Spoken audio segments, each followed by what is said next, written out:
Halo teman-teman, salam sehat selalu, salam sejahtera untuk kita semua. Dan dengan saya Bung Ropan, juga ada Bung Yesaya sini dari Rai Soccer TV. Dan pada kesempatan ini suatu kehormatan buat kami berdua, juga buat kru Rai TV, karena kami bersama dengan salah satu tokoh olahraga, juga tidak asing lagi kalau bicara di pentas politik. Beliau adalah Bupati Tangerang dari 2013 sampai 2023. Ini luar biasa. Dan juga kalau bicara di politik, beliau adalah ketua ya DPD Partai Golkar DKI Jakarta dari 2020 sampai 2025. Kita akan perkenalkan yaitu Bapak Zaki Iskandar. Assalamualaikum, selamat sore, salam sejahtera buat kita semua. Waalaikumsalam. Oke, Pak Zaki, terima kasih banyak ini. Sehat Pak Zaki? Alhamdulillah. Mantap, sudah kita ketemu ini baik-baik saja. Saya sama Pak Yes. Kita akan banyak bertanya, Bang. Tentunya soal bagaimana perkembangan sepak bola di Tangerang, soal tim nasional pandangan Bang Zaki dengan ketua baru Pak Erick Thohir saat ini dengan satset luar biasa sekali. Sampai nantinya kita akan menuju ke DKI 1 dulu, tapi itu belakangan. Ada Bung Yesaya sini, mungkin Bung Yesaya akan memulai. Silakan Bung, santai aja Pak, kita bicara. Ya, Bung Zaki sehat-sehat ya. Alhamdulillah. Ya, kita kenal di komunitas bola ini, Bang Zaki ini memang salah satu tokoh spesialis di daerah Banten dan Tangerang khususnya. Bahkan sudah terlibat di berbagai lapisan sepak bola pembinaan, terutama baik di kelompok under maupun sampai di senior. Ya, dan kami tahu juga sepak bola Tangerang saat ini dalam tahap pembenahan menuju prestasi lebih baik.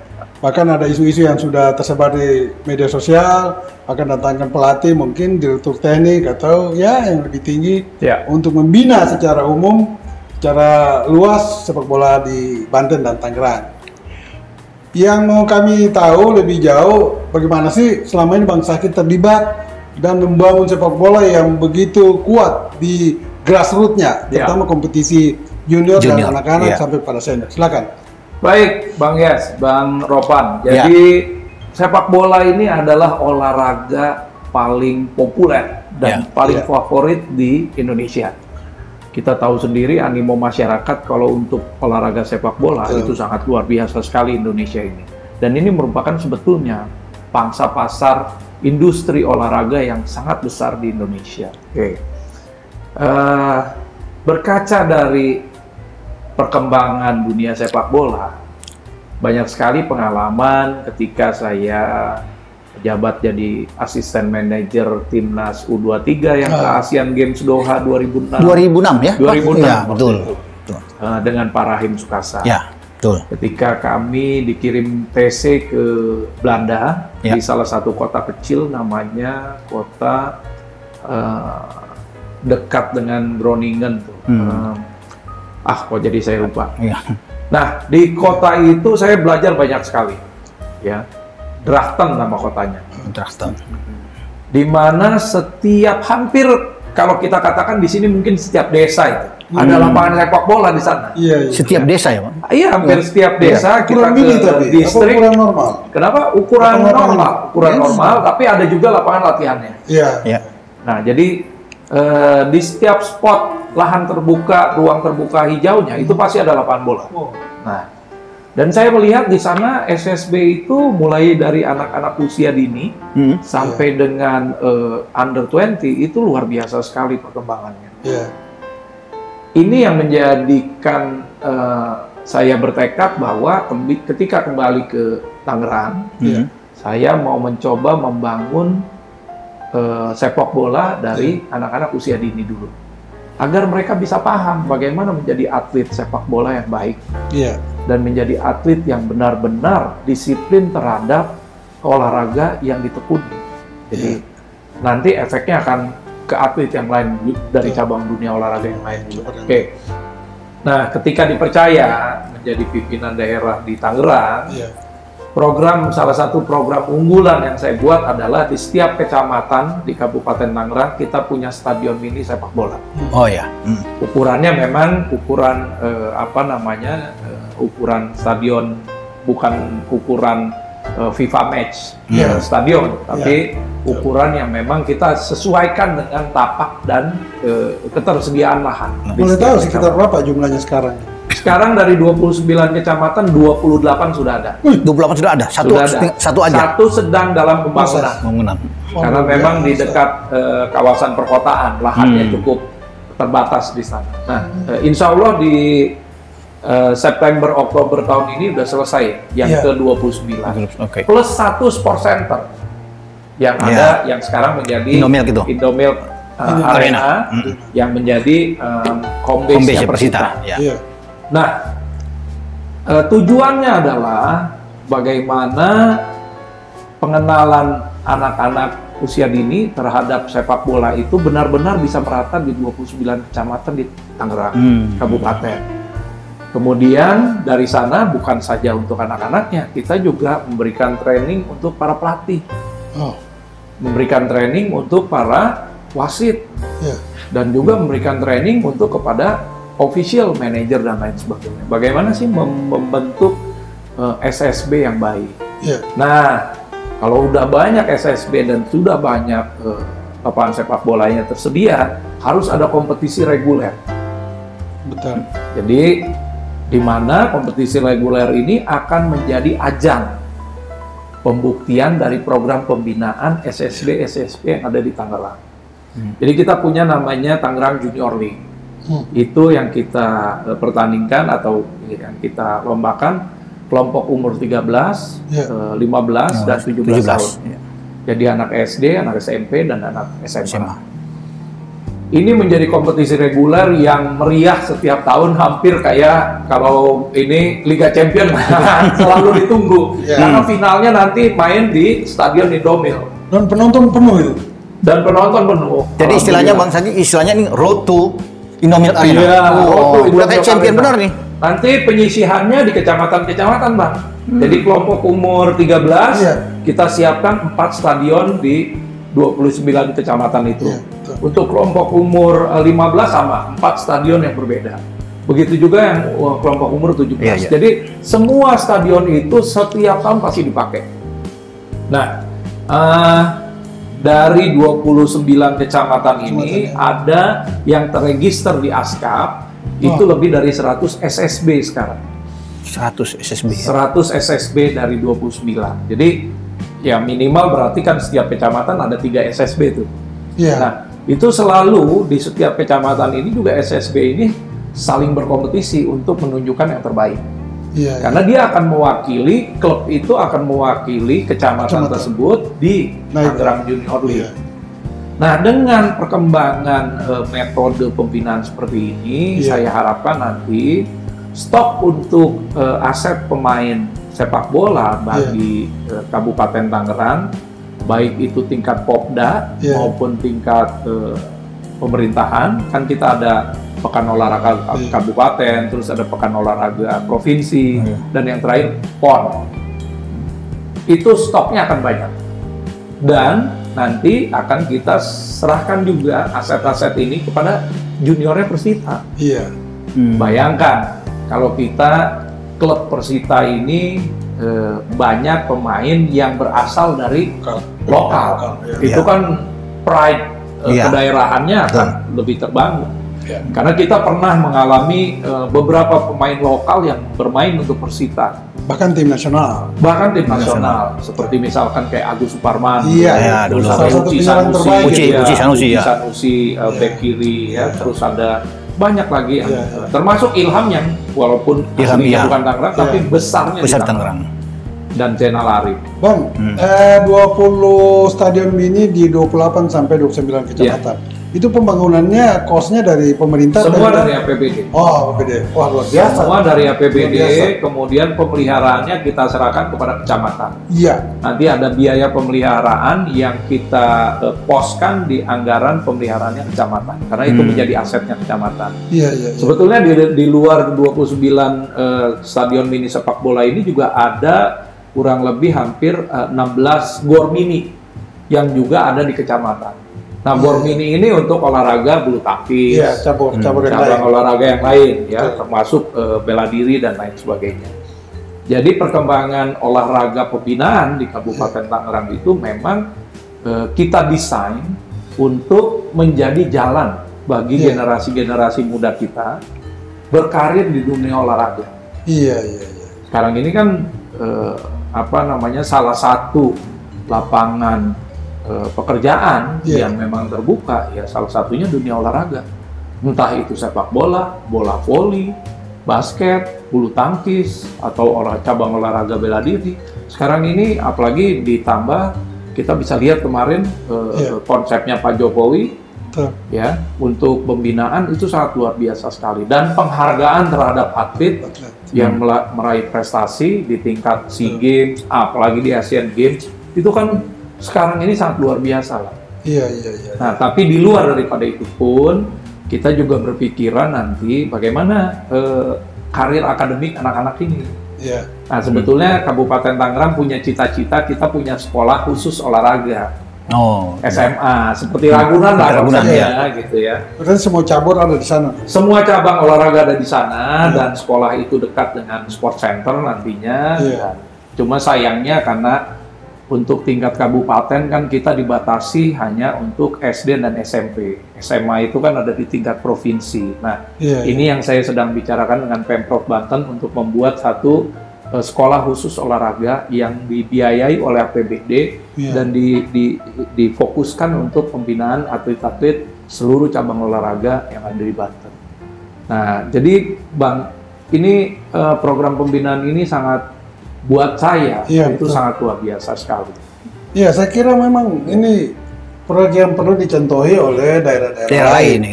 Karena apa yang dikatakan Bang Zaki ini menurut saya juga sudah selangkah ke depan mewujudkan Impres nomor 3 2019 tentang percepatan pembangunan sepak bola secara nasional di seluruh provinsi bahkan sampai pada tingkat kabupaten kecamatan. Dan Tangerang sudah melakukan itu, sehingga kalau memang suatu saat akan terrealisasi itu berarti Tangerang sudah siap semua, lahan dan fasilitas stadion sudah ada. Dan terima kasih untuk apa yang dilakukan oleh Pemda Tangerang, terutama Bang Zaki dengan proyek-proyek yang sudah dijalankan selama ini. Itu kira-kira. Bang Zaki, kalau seorang bupati itu kan ingin melihat harapan ke depan, misalnya Persita Tangerang itu bisa menjadi juara di Liga 1 kan, kita sudah menghadapi nanti bulan Juli udah mulai kalau nggak salah ya. Insya Allah bulan Juli. Harapan Bang Zaki terhadap Persita Tangerang gimana untuk ke depan? Tentunya pasti juara dong atau apa, masuk orang besar atau bagaimana? Selalu setiap kita memulai kompetisi itu ada target yang kita harus capai. Betul. Saya percaya manajemen Persita yang sekarang ini setelah kurang lebih 3 tahun nih, karena yang 2020-2021 kepotong COVID aja. Kurang lebih sudah 3 tahun kembali ke Liga 1. Saya yakin yang tahun ini target juara atau 3 besar ini sudah dicanangkan oleh tim manajemen dari Persita, karena melihat perkembangannya juga sangat luar biasa. Apalagi sistemnya kan agak berbeda kok sini ya. Katanya 4 besar langsung masuk lagi. 4 besar nanti ada diadu lagi kan? Playoff lagi. Jadi kesempatan itu terbuka kan? Kesempatan itu terbuka. Makanya kita target 4 besar untuk masuk ke playoff itu saya pikir memungkinkan karena sekarang ini kondisi tim sudah lebih stabil. Kemudian juga perencanaan untuk seleksi pemainnya juga sudah cukup mumpuni, apalagi banyak pemain yang bermain kemarin masih dipertahankan. Jadi struktur dan fondasi timnya sudah ada. Kalau kita ditambah manajemen sama tim pelatihan yang komplit. Kalau kita lihat memang prestasi Persita selama ini terutama di liga teratas, Liga 1 itu lebih banyak ada di sana. Tapi sempat turun Liga 2. Sekarang kembali lagi. Nah, apa yang salah dengan Persita sehingga selama ini dia susah sekali masuk 3 besar minimal ya. Ini bicara juara nih 3 besar. Nah, sekarang dari cerita Bang Zaki, di sana will pemerintah daerah sudah tinggi betul. Kemudian ada mungkin swasta juga ikut mendukung. Tapi poinnya tadi di pemerintah sudah ikut mendukung secara finansial pasti. Nah, mungkin menurut saya, mungkin yang kurang ada di materi pemain. Persita sekarang kelihatan, dan sebelum ini juga, belum berani beli pemain-pemain luar atau lokal yang memang punya kualitas yang terbaik. Apakah nanti dilakukan seperti untuk mengejar yang tadi 3 besar? Jadi sebetulnya begini, konsepnya Persita di manajemen yang baru, itu memang kalau kita lihat konsepnya seperti Ajax sama Arsenal. Iya. Jadi bukan cari pemain yang jadi ini, tapi membuat pemain. Menghasilkan pemain itu ya. Menghasilkan pemain. Dan ini sejalan dengan programnya pemerintah daerah yang tadi membangun infrastruktur 29 kecamatan, kemudian pembinaan terhadap SSB di daerah. Nah, ini yang dirintis Persita sekarang. Ya. Jadi kalau tadi Bang Yes bilang bagaimana nggak berani beli pemain mahal? Oh iya, memang gennya manajemen itu menciptakan pemain. Dan dari dulu memang kita seperti itu, Bang. Betul. Kalau kita boleh ingat, yang namanya Ilham sama Arif kan juga memang juniornya di kita, jadinya di kita. Setelah jadi baru mereka keluar. Terus juga ada beberapa pemain asing yang awalnya masuknya dari Persita. Franco Hita dulu, itu kan awalnya masuk dari Persita. Terus ada Robi Gaspar yang Australia. Terus juga ada Pala Johnson yang. Nah ini memang gennya Persita seperti itu. Dan kita akan pertahankan. Bukan kita tidak mampu atau tidak mau membeli pemain superstar atau tidak mau juara atau bukan tidak mau juara. Tapi golnya adalah membuat pemain. Seperti Ajax. Tetapi tetap mempertahankan posisi ada di Liga 1 terus. Persis. Jangan sampai turun. Nah, kemarin Persita waktu itu saya masih ikut di dalam manajemen. Kita memutuskan memang untuk turun ke Liga 2. Yang pertama kenapa? Karena kita nggak punya stadion home base. Stadion Benteng yang ada waktu itu ada di dalam wilayah Kota Tangerang. Oh gitu ya. Dan kondisinya juga parah betul itu. Saya pertama kondisinya parah, atmosfernya juga dengan bersih kota. Panas selalu, tensinya kan derby yang paling panas. Salah satu derby paling panas karena satu stadion dua klub. Kayak Inter Milan sama AC Milan itu ada di Tangerang. Dan ada fatwa MUI Kota Tangerang yang membatasi perhelatan sepak bola profesional di Kota Tangerang. Oh, membatasi bukan melarang. Ya, sebetulnya keluar fatwa larangan sepak bola karena banyak sekali korban dari tawuran dari supporter Persita dan Persikota waktu itu. Akhirnya karena kita tidak memiliki stadion, kita menjadi tim musafir dan itu sangat berat sekali kalau kita bermain di Liga 1. Terutama dari kosnya. Lebih baik kita memilih untuk ke Liga 2 terlebih dahulu sambil mempersiapkan infrastruktur stadion. Alhamdulillah 2018 Sport Center Stadion Indomilk yang sekarang ini jadi, dan di tahun itu juga Persita masuk ke Liga 1. Jadi home ground-nya di situ sekarang? Sekarang home ground di Indomilk ya? Ya. Tapi ke depan sebetulnya Persita sudah memiliki lahan berikutnya. Kurang lebih sekarang ini sudah ada sekitar 30 hektar. Oh ya?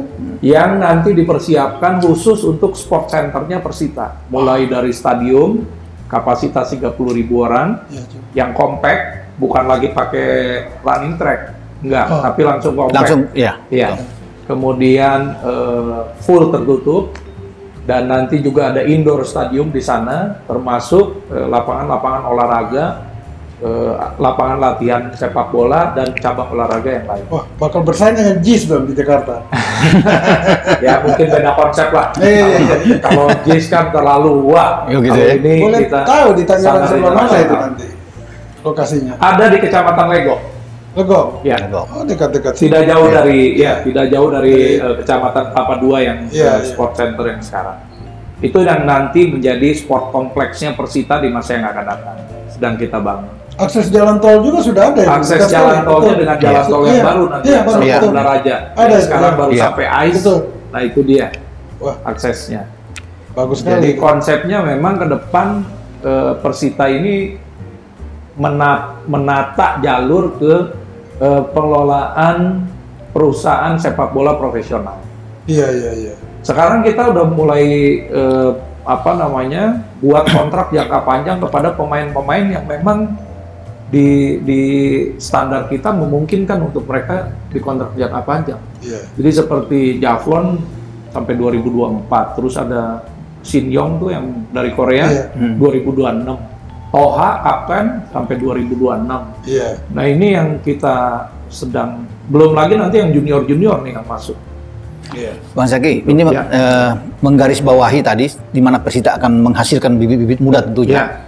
Ya, belajar dari pengalaman-pengalaman juga sebelumnya, ketika ada bibit muda bagus, pemain bagus, kemudian diambil oleh klub lain, padahal dia lahir di Persita. Nah, kira-kira cara apa, metode apa yang dilakukan ketika Persita menghasilkan pemain ini yang bagus, kemudian diambil klub lain gimana tuh? Seperti pengalaman-pengalaman yang tadi kan banyak bagus-bagus. Apakah ada ikatan?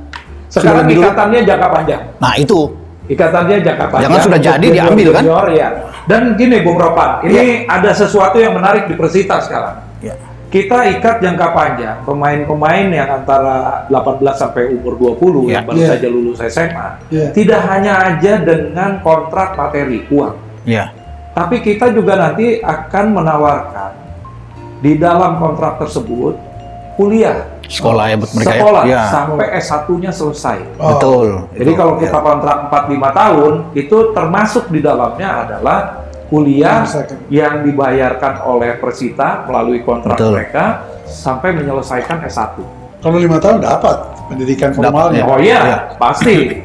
Kalau kita bicara ini kan antara 6 sampai 8 semester, berarti sekitar 4 tahun lah ya. Kalau kita ambil dari umur 18, kalau dia 4 tahun, dapat. Selesai dia kontrak dengan Persita, dia di masa peaknya, mungkin juga punya peluang mendapatkan kontrak profesional yang lebih besar dari Persita, ya, atau dapat memperpanjang kontrak di Persita dengan nilai kontrak besar. Tapi secara fondasi mereka sudah dipersiapkan untuk masa depannya setelah lepas menjadi pemain sepak bola. Dan itu merasa memiliki dia itu. Nah, itu yang kedua, kami juga menawarkan paket kontrak jangka panjang itu berikut. Ini yang paling krusial juga soalnya. Kalau mereka mau berikut tempat tinggal, ada apartemen ataupun rumah yang mereka bisa pilih sesuai dengan harga kontraknya mereka. Jadi ini paket kontrak jangka panjang yang ditawarkan Persita kepada pemain-pemain junior ini nanti akan menyelamatkan mereka setelah tidak lagi berkarir sebagai atlet. Sudah dipersiapkan masa depan mereka. Persis, karena kita banyak sekali pengalaman mantan-mantan pemain kita yang kemudian kita akan menjadi terenyuh, miris dengan kondisi mereka pada saat ini. Betul. Kelihatan bahwa memang ide-ide dari Bang Zaki ini luar biasa, karena tidak saja berbicara dari sisi profesionalisme atlet, tetapi juga memanusiakan atlet. Dan itu yang sebelum ini tidak pernah terjadi, yang tadi sudah disinggung. Beberapa atau sejumlah pemain nasional dulu sampai sekarang memang terlantar dari sisi manusiawinya. Betul. Dan terima kasih. Saya jujur aja, sebetulnya saya memperhatikan dunia bola basket juga. Di bola basket ada program beasiswa untuk atlet-atlet bola basket berprestasi masuk ke universitas. Tapi itu diinisiasi oleh universitas, bukan oleh klubnya. Nah, sekarang kita buat untuk pemain sepak bola ini oleh klub dari dalam. Dan itu sudah dimulai. Ada satu pemain yang kemudian dikuliahkan di salah satu universitas di Jakarta Barat oleh Persita. Saya kira menarik ini Pak, kalau bicara dengan bola basket, karena Pak Bang Zaki ini kan ketua Pengda Perbasi Provinsi Banten 2014 sampai 2022 Pak, kalau nggak salah ya. Jadi memang kalau bicara basket, saya langsung tergerak. Beliau latar belakang sebelum sepak bola di basket dulu, di organisasi, ya Pak? Basket dibawa ke bola bersamaan. Iya, luar biasa pegang dua ini. Mungkin pegang tim nasional. Sekarang bergeser ke tim nasional dulu Bang Yes. Ya Bang ya. Bang, ini kan Erick Thohir ini kalau bisa dikatakan baru 3 bulan jadi ketua umum menggantikan Iwan Bule. Itu cepat sekali tuh. Luar biasa nih pergerakan dia. Satsetnya. Iya kan, medali emas, mungkin tangan dingin juga ya. Tangan dingin juga itu ini kan. Kemudian Argentina nggak sembarang bisa datang sini. Untuk Messi bisa datang sini, wah luar biasa, juara dunia. Bang. Nah, pandangan Abang tentang sepak bola nasional di tangan Erick itu bagaimana sekarang? Saya berpendapat bahwa PSSI sekarang berada di tangan yang tepat. Sebagai sosok figur, Erick sudah pernah mengelola bukan saja klub nasional tapi juga klub internasional. Dan bukan main-main. Inter Milan. Salah satu kalau kita dalam tanda kutip bangsawannya Liga Champion lah. Punya sejarah panjang itu. Bangsawannya Liga Italia, klub bangsawannya Liga Italia dan klub Awalnya Liga Champions punya sejarah yang sangat panjang di dunia sepak bola. Belum lagi ketika kita bicara sebelum Inter Milan dia ada di United, terus juga mengelola klub bola basket profesional. Di Inggris ada Oxford, kalau nggak salah di divisi yang sekarang setelah DC tidak, Inter Milan tidak, sekarang ada Oxford United yang dibina dari Liga 2. Sekarang ke Liga 1 lagi, mungkin tinggal sebentar lagi, beberapa kali udah mau hampir masuk Liga Premier Inggris. Nah, jadi sosok Erik ini terkenal dan dikenal oleh dunia internasional juga. Kita bisa lihat Presiden FIFA, komunikasi Pak Erik dengan Presiden FIFA juga sangat baik, dengan AFC juga sangat baik. Jadi menurut saya sekarang momennya lah sepak bola Indonesia selain bebenah juga momen untuk membuka kepada dunia internasional. Jangan selalu ada berita negatifnya terus untuk sepak bola Indonesia. Padahal animo sepak bola di kita sangat luar biasa. Ditambah lagi pertumbuhan ekonomi Indonesia yang sangat luar biasa di bawah Presiden Pak Jokowi. Middle income kita kan sekarang sangat luar biasa sekali. Bayangkan aja konser-konser musik yang harganya mahal aja diantri di situ. Betul. Iya kan? Sampai perang-perang, sampai ribut-ribut beli tiket. Nah, ini artinya ada sesuatu yang sedang berkembang dan mudah-mudahan industri sepak bola bisa berkembang di tangan Pak Erik lebih cepat lagi. Kita ingin pembinaan bukan saja masalah profesionalisme dan entertainment-nya, tapi lebih juga kepada bagaimana dengan program pembinaannya. Nah, ada Sinteyong yang memang dia juga sudah membuat fondasi di tim junior kita. Dan ini yang juga yang paling penting, kita Sabang sampai Merauke. Hampir 300 juta, 270 juta penduduk Indonesia. Masa kita cari 20 atau 30 pemain internasional bisa, ya kan? Apalagi kalau kita lihat kondisi perekonomian di satu dekade terakhir dan juga kalau kita bicara gizi apa segala macam kan itu akan paralel dengan kondisi perekonomian ya. Nah, inilah yang kita harapkan nanti 10 tahun ke depan kita bisa berkiprah lebih jauh lagi, bukan cuma sekedar di AFC atau Asia. Mudah-mudahan itu ditambah. Bang Zaki, kalau bicara tadi soal STY, dia kan akhir tahun ini berakhir kontrak dia. Nah, bagaimana menurut pandangan Bang Zaki? Apakah diperpanjang atau tidak? Perpanjang, Bang. Kalau saya, masukannya perpanjang. Dasarnya bagaimana, Bang? Selain sudah meletakkan di fondasi yang bagus di junior, apa? Ketika STY masuk ini kan ada sesuatu reformasi di sistem baik itu pemilihan pemain, seleksi pemain, ya, kemudian juga sistem dari program pembinaan dari U15, 17, terus 20, 21. Nah, ini yang kita harapkan terobosan-terobosan. Oke lah, sekarang dia diberikan mandat hanya senior, tim senior. Tapi fondasi itu yang dia sudah bangun dulu. Yang sudah bangun. Dan itu yang saya akan bangun juga di Persita yang akan bangun juga di Tangerang. Makanya dengan direktur teknik yang kita ambil dari luar di internasional, itu memang ketika kita diskusi dengan para calon-calon direktur teknik yang kita seleksi, itu konsepnya memang seperti itu di dunia internasional. Begitu ya? Iya. Jadi dari usia pembinaan, fondasinya dulu.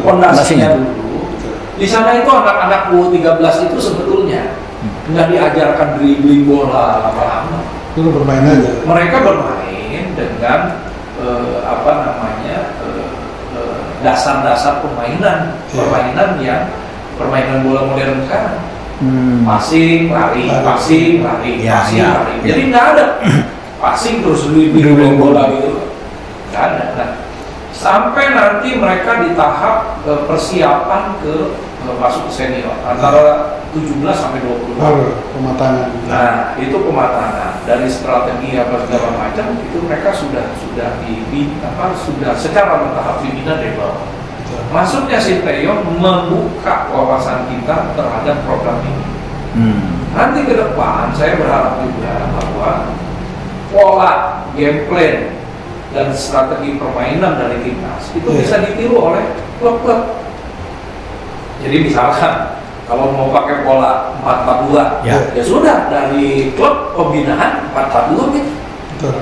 Tinggal nanti modifikasinya aja kan, 4-4-2-nya seperti apa? Apakah yang diamond atau yang flat di tengah? Atau yang bisa jadi 4-3-3, Dan itu naik sampai pada tim senior. Itu akan naik ke tim senior. Stok pemain terhadap setiap posisi itu pasti akan tersedia. Banyak. U17, U19, U21 dengan format yang sama. Senior udah tinggal pilih aja, begitu ada 2 cedera di satu posisi, tinggal ambil aja bang. Ada dia udah tahu. Game plan-nya kan sama. Betul. Nah itu dia yang kita harapkan. Tim senior kita bagaimana Pak?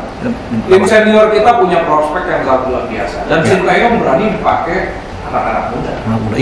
Anak-anak muda yang yang dia kasih jam bermain yang banyak ya? Dikasih jam bermain yang banyak untuk bukan saja mempersiapkan mental tapi juga mengupgrade skillnya. Betul. Ini dia yang paling penting. Oke Bang, kita mungkin sedikit keluar lagi.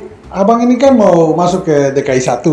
Nah, tentu masih bicara bola. Hanya DKI 1 ada di Jakarta. Kita bicara tentang sepak bola Jakarta nantinya. Kalau Tuhan berkehendak, insya Allah Bang Saki Iskandar jadi DKI 1. Bagaimana sepak bola DKI? Apakah mau dilakukan pembinaan yang sama dengan yang sudah dilakukan di Tangerang sekarang, atau lebih lagi? Karena sepak bola DKI sekarang lagi mati suri. Ketua Asprov saja sudah 2 tahun tidak ada, sehingga ada PLT dari pusat yang turunkan. Tetapi itu memang sangat tidak cukup. Juga kompetisi vakum, Liga 3 tidak jelas. Usia dini juga hanya dilakukan oleh swasta atau perseorangan. Apa yang bisa dilakukan oleh Bang Saki untuk meningkatkan nanti sepak bola DKI? Paling tidak lebih hebat dari Tangerang saat ini. Amin. Rakyat Jakarta tunggu kedatangan Bang Saki. Jadi gini, kalau dari pemerintah daerah, dari sisi pemerintah daerah, kita akan memberikan fokus kepada sarana prasarananya terlebih dahulu, fasilitas, lapangan, entah itu lapangan latihan, entah itu stadion mini atau stadion standar FIFA. Nah itu dari sisi pemerintah daerahnya. Jadi sebagai fasilitator, pemerintah daerah wajib menyediakan itu. Hanya memang tantangannya di Jakarta ini adalah ketersediaan lahannya yang sangat-sangat terbatas. Iya, betul. Jadi kita harus bisa benar-benar memanfaatkan ruang terbuka hijau dan ketersediaan lapangan sepak bola yang ada dengan maksimal.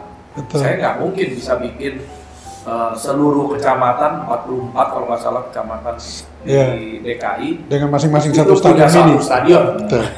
Ada tanahnya udah berapa duit. Nah, tidak mungkin itu. Belum lagi kita butuh untuk taman.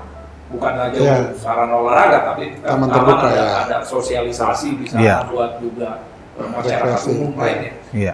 Nah, ini yang menjadi tantangan di Jakarta di sisi pemerintahannya. Berikutnya di sisi organisasi. Ada tantangan tadi yang Bang Yes katakan bahwa Asprofnya tidak vakum. Nah ini ya memang banyak sekali kecenderungan.